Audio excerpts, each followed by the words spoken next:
ঢাকায় বৃষ্টির পানি, সিলেটের ওয়েদার সানি। আসসালামু আলাইকুম, ওয়েলকাম করছি রিয়াসাত আজিম। ভিন্ন ধর্ম মতাদর্শে যারা শুনছেন সবার প্রতি আন্তরিক কৃতজ্ঞতা। ডিসকাশন করতে চাই এই সানি ওয়েদারে বাংলাদেশ দল এবং নেদারল্যান্ডস মোটামুটি প্রিপারেশন নিচ্ছে তাদের পরের ম্যাচের আগে। বাংলাদেশ নেদারল্যান্ডস পরের ম্যাচে মুখোমুখি হবার আগে অনেকগুলো মাইলস্টোন আমাদের সামনে, এবং সবচেয়ে বড় যে মাইলস্টোন, কনজিকিউটিভ 3টা টি-20 সিরিজ জয়ের সুযোগ রয়েছে বাংলাদেশের ক্যাপ্টেন লিটন কুমার দাসের অ্যাজ ওয়েল। এর আগে বাংলাদেশ পাকিস্তানকে হারিয়েছে, শ্রীলঙ্কাকে হারিয়েছে। শক্তিশালী দলকে হারানোর পর দুর্বল নেদারল্যান্ডসের বিপক্ষেও বাংলাদেশের পারফরমেন্সটা শক্তিশালী ছিল। বাংলাদেশ জিতবে, সিলেটের স্পোর্টিং উইকেট হবে, এগুলো পুরনো আলাপ। নতুনত্ব যেটা, সেটা হচ্ছে সবশেষ যে ম্যাচটা হয়েছে সেই ম্যাচে power hitting played a big role. I am going to discuss about Saif Hassan's performance, Saif Hassan's position in the next match. তিনি 11-এ থাকবেন কি থাকবেন না এটা নিয়ে আলোচনার একটা জায়গা রয়েছে। তাসকিন আহমেদের কিছু বিষয় রয়েছে, সেগুলো নিয়েও আলোচনার জায়গা রয়েছে। তবে সবার আগে I would like to discuss about the role of Julian Wood. সবশেষ ম্যাচে বাংলাদেশের পারফরমেন্স যদি আপনারা দেখেন, বাংলাদেশ ছক্কা মেরেছে, মানে 136-এর টার্গেট চেস করতে গিয়ে 137 করলে বাংলাদেশ জিতে যাবে, রাইট? সেই টার্গেটটা অ্যাচিভ করতে গিয়ে বাংলাদেশকে প্রতি ওভারে রান করতে হইতো 6-এর নিচে। বাংলাদেশ ম্যাচটা জিতেছে 39টা বল হাতে রেখে। এই 39 বলে যেভাবে বাংলাদেশ ব্যাট করেছে, যদি আরো 80টা রান অ্যাড হইতো তাহলে বাংলাদেশের স্কোর দাঁড়াতো 210 প্লাস, অনেকটা সেরকমই। জুলিয়ান উডের যে performance, Julian Wood is going to take over the responsibility of batting unit of Bangladesh, এবং সেই জায়গায় বাংলাদেশ গতকাল ছক্কা মেরেছে টোটাল 6টা। 136 চেস করতে গিয়ে 6টা ছক্কা, 11টা চার। এবার যদি আমরা একটু গুণের অঙ্ক করি তাহলে 6 ছক্কায় এসেছে 36 রান, 11 চারে এসেছে 44 রান। 36 আর 44 যদি গুণ থেকে প্লাসে চলে যায় দাঁড়ায় হচ্ছে 80। বাংলাদেশ দল 136 চেস করতে গিয়ে 58% রান করেছে হচ্ছে বাউন্ডারি ওভার বাউন্ডারিতে, এবং যেখানটা সবচেয়ে বেশি আগ্রাসী ছিলেন লিটন কুমার দাস, এবং তারপর পরেই যেহেতু বল কম পেয়েছেন লিটনের থেকে, রানটাও তাই সঙ্গত কারণে কম করেছেন সাইফ হাসান। জুলিয়ান উডের টটকা কতটা কাজে লেগেছে ম্যাচ শুরু হলেই বোঝা যাবে। সেই আলোচনাটা মোটামুটি ভ্যালিড হয়েছে। ম্যাচ যখন শুরু হয়েছে শেষ হয়েছে, বাংলাদেশ 58% রান করেছে ছক্কা চার মেরে। এই ছক্কা চার মারার ক্ষেত্রে স্ট্রাইক রেট সবচেয়ে হাইয়ার করার ক্ষেত্রে বিগ নেম যেটা, সেটা হচ্ছে সাইফ হাসান। দেখুন, লিটন কুমার দাস ভালো খেলেছেন। লিটন কুমার দাস পুরো টোন সেট করে দিয়েছেন। প্রথম উইকেট পড়ার পরেও বাংলাদেশ দল একটা পার্টিকুলার মোমেন্টাম ক্রিয়েট করার পর সেটাকে সরে আসে নাই, এবং under pressure captain Liton Kumar Das তার রোল নিয়ে কোনো ধরনের ডিবেটের সুযোগও নেই। কিন্তু তারপর ডিসকাশনটা হচ্ছে ওয়াই অ্যাবাউট সাইফ হাসান। গতকালকের ম্যাচটায় তিনি আন্তর্জাতিক টি-20-তে ব্যাক করেছেন 2 বছর পরে। গতকালকের ম্যাচটায় শুধু ব্যাট হাতে না, তার চ্যালেঞ্জ ছিল বল হাতেও তিনি কতটা স্পিন করতে পারেন।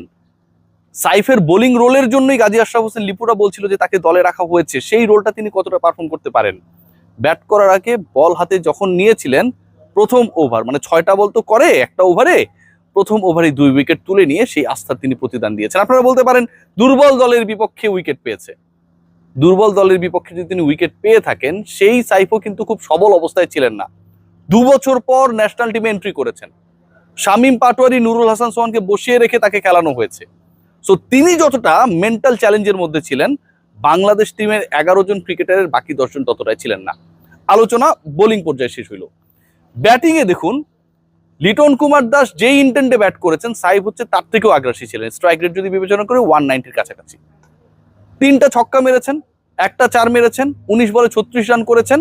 এবং এই যে ইন্টেন্টটা, একবারের জন্য মনে হয়নি যে সাইফ হাসান যদি ফিনিশ করে আসেন, চাইলেই তো ফিনিশ করতে পারতেন। বাংলাদেশ 40 বল আগেই ম্যাচ জিতে গেছে, 39 বল। তিনি তার মতো করে হেলে দুলে ব্যাটিং করে টিকে থেকে অপরাজিত থেকে ফিনিশ করতেই পারতেন। যে 19 বলে 36 করেছেন, সেই 19 বলে যদি 26ও করতেন কেউ কথা বলতো না, কারণ 2টা উইকেট পেয়েছে। সেটা তিনি করেন নাই।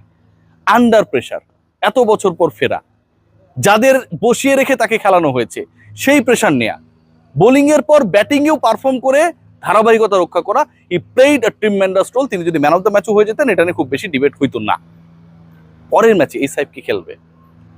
কারণ শামীম হোসেন পাটোয়ারিকে আপনি বসিয়ে রাখছেন ফিনিশিং রোলে। Ultimately you need this guys. Jaker Ali অনেক, Shamim Hossain Patwari, they are our ultimate finishers. যদিও গত ম্যাচে আসলে বাংলাদেশ যেহেতু 8 উইকেটে জিতেছে, এদের প্রয়োজন পড়ে নাই। পরের ম্যাচেও কি সাইফকে খেলানো হবে? নাকি সাইফ যার পজিশনটাই খেলেছেন সেই পজিশনে শামীম হোসেন পাটোয়ারিকে ব্যাক করানো হবে, নাকি সাইফকে বসিয়ে নুরুল হাসান সোহান খেলবেন? এটা একটা বড় প্রশ্ন। কারণ বাংলাদেশ এশিয়া কাপের জন্য ফ্লাই করার আগে বাকি মাত্র 2টা ম্যাচ।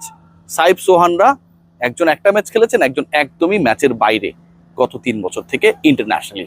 সো বাংলাদেশ ম্যানেজমেন্ট তারা কি ডিসিশন নেয়, এটা কিন্তু একটা বড় প্রশ্নের জায়গা। What about Taskin Ahmed?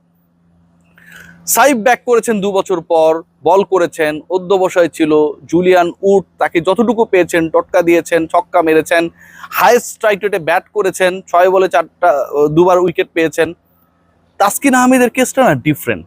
পুরো বাংলাদেশের মানুষ এই একটা মাস আগে তাসকিন আহমেদকে পুরো দেশের সবচেয়ে বড় খলনায়ক বানিয়ে দিয়েছিল। ইদানিং কোনো কিছু একটা হইলেই বলা হয় যে ফ্যাসিস্ট, ও একটা ফ্যাসিস্ট, ও বদমাইশ, ও বিগত সরকারের মতো, এরকম একটা যে কাউকে ট্যাগিং করা হয়, যেই যা করুক না কেন, ঠিক আছে, সে ব্যবসায় কিছু একটা করলে, খেলাধুলায় কিছু একটা করলে, সংস্কৃতিতে কিছু একটা করলে। তাসকিন আহমেদের ব্যাপারে পুরো বাংলাদেশের যে মোমেন্টামটা ক্রিয়েট করা হয়েছিল in a negative way, negative note, it was like যে he is more than a fascist. Really একটা ছেলেকে চরিত্রহীন বানানো হয়েছে, দায়িত্বহীন বানানো হয়েছে, ফিটনেসহীন বানানো হয়েছে, জাতীয় দলে ওরা খেলানো হয় কেন এরকম প্রশ্ন তোলা হয়েছে। কিছু বলদ এই প্রশ্নগুলো তুলেছে।